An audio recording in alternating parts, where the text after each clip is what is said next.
السلام علیکم ورحمۃ اللہ تعالی الحمدللہ۔ دوستو، آج ہم آپ لوگوں کے سامنے ایک نئی ویڈیو لے کر حاضر ہوئے ہیں۔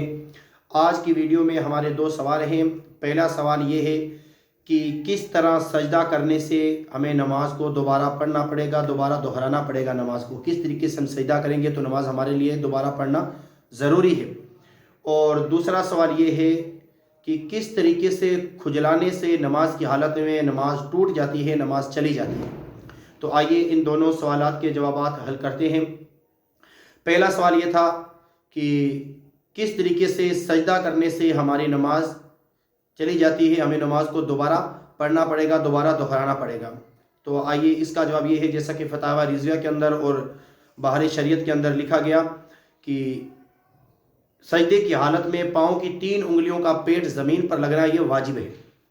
سجدے کی حالت میں پاؤں کی 3 انگلیوں کا پیٹ زمین پر لگنا واجب ہے۔ اگر 3 انگلیوں کا پیٹ زمین پر نہیں لگا تو ہماری نماز چلی جائے گی، ہمیں نماز کو دوبارہ پڑھنا پڑے گا۔ اب یوں سمجھ لیجیے آسانی کے ساتھ کہ بھائی سجدے کی حالت میں یہ پاؤں کی 5 انگلیاں، ٹھیک ہے، یہ 3 انگلیاں، ان کا پیٹ اس طریقے سے زمین کے اوپر لگنا یہ واجب ہے 3 انگلیوں کا۔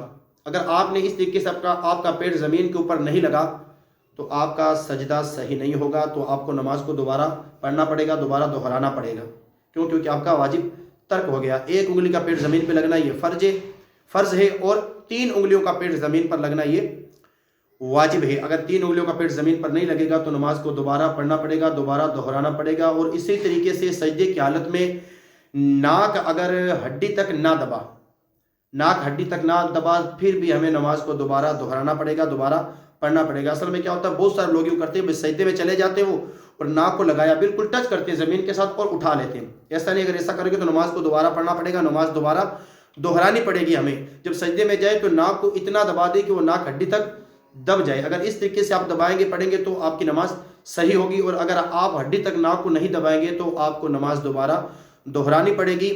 سجدے کی حالت میں پاؤں کی 3 انگلیوں کا پیٹ زمین پر لگنا یہ ضروری ہے۔ اگر ہم نے پاؤں کی 3 انگلیوں کا پیٹ زمین پر نہیں لگایا تو ہمیں نماز دوبارہ پڑھنی پڑے گی، دوبارہ دہرانی پڑے گی۔ اور اسی طریقے سے سجدے کی حالت میں اگر ناک ہڈی تک نہ دبا تو ہمیں نماز دوبارہ دہرانی پڑے گی، دوبارہ پڑھنی پڑے گی۔ تو امید کرتا ہوں اس سوال کا جواب آپ لوگوں کی سمجھ میں آ گیا۔ اب دوسرا سوال یہ تھا کہ کس طرح نماز کے اندر کھجلانے سے نماز چلی جاتی ہے، نماز کو دوبارہ پڑھنا پڑتا ہے، نماز ٹوٹ جاتی ہے۔ تو اس کا جواب یہ ہے کہ ایک رکن میں 3 مرتبہ کھجلانے سے نماز چلی جاتی ہے۔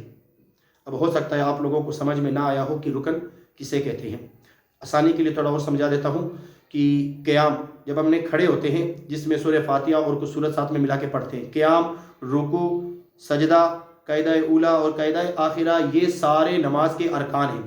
ان کو جمع کر کے اگر ہم بولیں گے تو کیا بولیں گے؟ ارکان۔ یہ سارے نماز کے ارکان ہیں، اور اگر ایک کریں گے، واحد کریں گے تو کیا پڑھیں گے؟ رکن۔ رکن کی جمع ارکان ہے، اور ارکان کا واحد کیا ہے؟ رکن۔ تو میں امید کرتا ہوں کہ آپ سمجھ گئے ہوں گے اب رکن کسے کہتے ہیں، ٹھیک ہے۔ نماز کے اندر ایک رکن میں 3 مرتبہ کھجلانے سے نماز چلی جاتی ہے، نماز باطل ہو جاتی ہے، نماز ٹوٹ جاتی ہے۔ اب ایک رکن میں 3 مرتبہ کھجلانے سے مراد کیا ہے؟ یوں سمجھ لیجئے ہم نماز پڑھ رہے ہیں، قیام کی حالت میں ہم لوگ کھڑے، الحمد شریف ہم نے پڑھی، کوئی سورت ساتھ میں ملائی، اب پڑھ رہے ہیں ہم لوگ، ٹھیک ہے، ہاتھ باندھ کے ہم لوگ نماز پڑھ رہے ہیں۔ اب ہمیں کوئی دقت ہوئی، کوئی تھوڑی سی کھجلی ہوئی، ہم نے ہاتھ کو اٹھایا، کھجلانا شروع کیا۔ ہم کھجلا رہے، ایک مرتبہ کھجلایا اور ہاتھ کو نیچے لے گئے، پھر دوبارہ باندھ لیا قیام کی حالت میں، پھر دوبارہ اٹھایا، پھر دوبارہ کھجلایا، پھر ہاتھ کو نیچے لے گئے، پھر تیسری مرتبہ اٹھایا، کھجلائیں گے تو ہماری نماز چلی جائے گی، نماز ٹوٹ جائے گی۔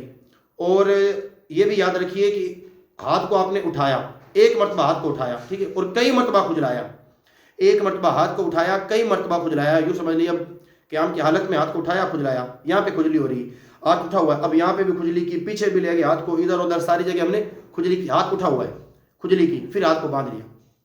تو اب یہ ایک مرتبہ ہی کھجلانے میں شمار ہوگا، نہ کہ زیادہ۔ ایک مرتبہ اٹھانے میں شمار ہوگا، ہاں ہاتھ کو اٹھا کر نیچے باندھ لیا، اب ایک ہو گیا، پھر دوبارہ اٹھایا، پھر دوسرا شمار ہوگا۔ اب ایک مرتبہ اٹھایا، کئی جگہ مرتبہ ادھر ادھر کھجلا لیا ہم نے، کئی جگہ کھجلا لیا، تو یہ ایک مرتبہ ہی کھجلانے میں شمار ہوگا۔ تو امید کرتا ہوں آپ لوگوں کو ان دونوں سوالات کے جوابات سمجھ میں آگے ہوں گے۔ دوسرے کا جواب یہی تھا کہ ایک رکن میں 3 مرتبہ کھجلانے سے ہماری نماز چلی جاتی ہے۔ تو دوستو ہماری یہ ویڈیو اگر اچھی لگے تو ہمارے چینل کو سبسکرائب کریں، ویڈیو کو آگے سے آگے اپنے دوستوں تک، ساتھیوں تک شیئر کریں۔ دوستوں دعا میں یاد رکھنا، آپ کا اپنا حافظ محمد عمران اشرفی۔ السلام علیکم ورحمۃ اللہ تعالی۔